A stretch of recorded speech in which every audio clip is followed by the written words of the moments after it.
Meu nome é Ricardo Rezende Figueira, sou padre, sou professor na Universidade Federal do Rio de Janeiro e sou mineiro, nasci em Minas. Com meus 24 anos, já tinha concluído a faculdade, eu resolvi trabalhar no sul do Pará, resolvi trabalhar com camponeses. E eu fui para aquela região e comecei a trabalhar no movimento de educação de base, que era um trabalho de educação informal e formal.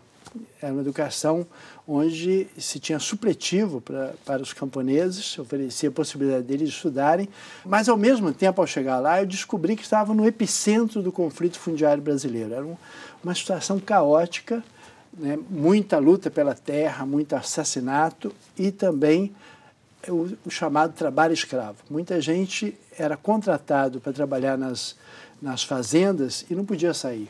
Sob o pretexto de dívida, era retido.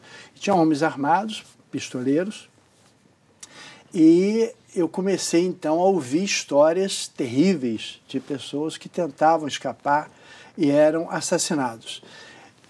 Era uma situação trágica e o meu desafio então foi, bom, tem um trabalho formal e informal, vou optar mais pelo trabalho informal, vou trabalhar com os trabalhadores na sua organização para que eles possam se defender desses riscos e desses perigos que haviam. E aí eu então me integrei à Comissão Pastoral da Terra e começamos então a levantar as informações, né, dos conflitos, das dificuldades e executar tarefas.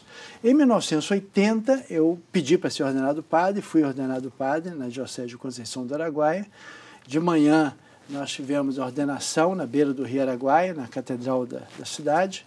E à noite, uma amiga, a Benícia, ela desmanchou todas as paredes internas da casa dela e fez o forró do padre. Então, eu fui ordenado de manhã pelo bispo e à noite, então, teve o forró do padre, né, que demonstrava a ternura, o carinho daquela comunidade para comigo.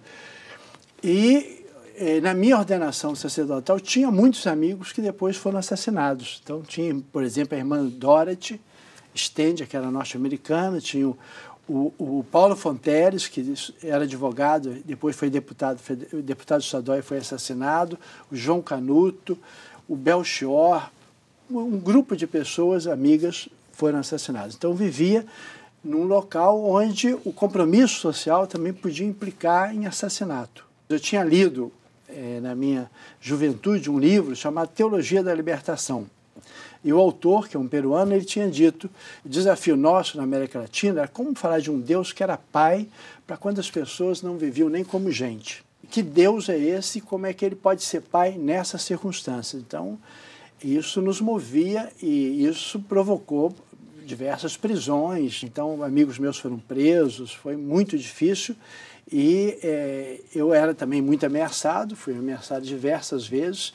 A sorte que tinha uma equipe muito boa trabalhando, a equipe da Comissão Pastoral da Terra muito solidária e muito eficiente também. E também uma mãe que tinha muita fé. E ela me entregou para Nossa Senhora e disse, você pode continuar no Araguaia, fica até quando você quiser, porque você não vai ser morto, não vai ser assassinado, você não vai ter morte violenta. E eu sobrevivi, estou vivo, né?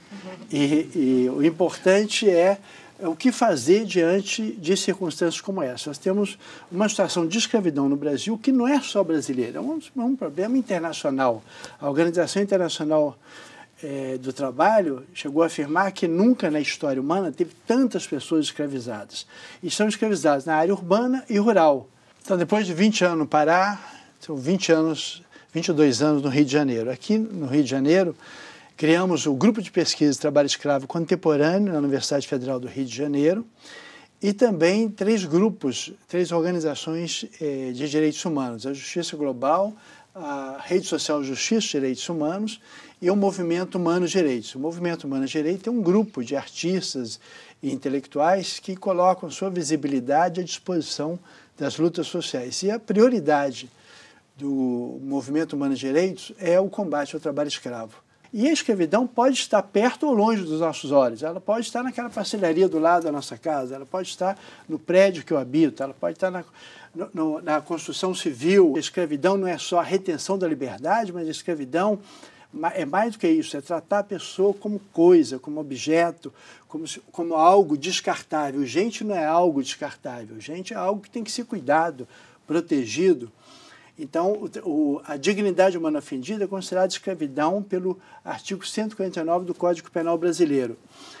Esses avanços legislativos e esses avanços da prática do governo e da prática governamental e da política pública, eles têm que ser mantidos, por isso é necessário estarmos sempre vigilantes, porque senão tudo isso pode retroceder, a lei pode ser desfeita, a lei pode desproteger o trabalhador, as políticas públicas podem desaparecer e o fenômeno recrudescer.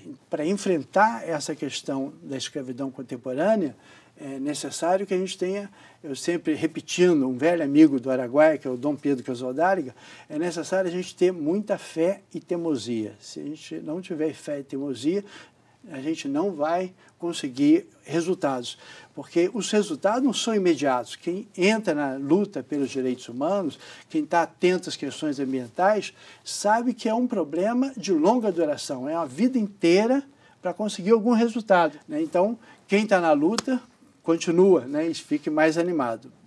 Obrigado.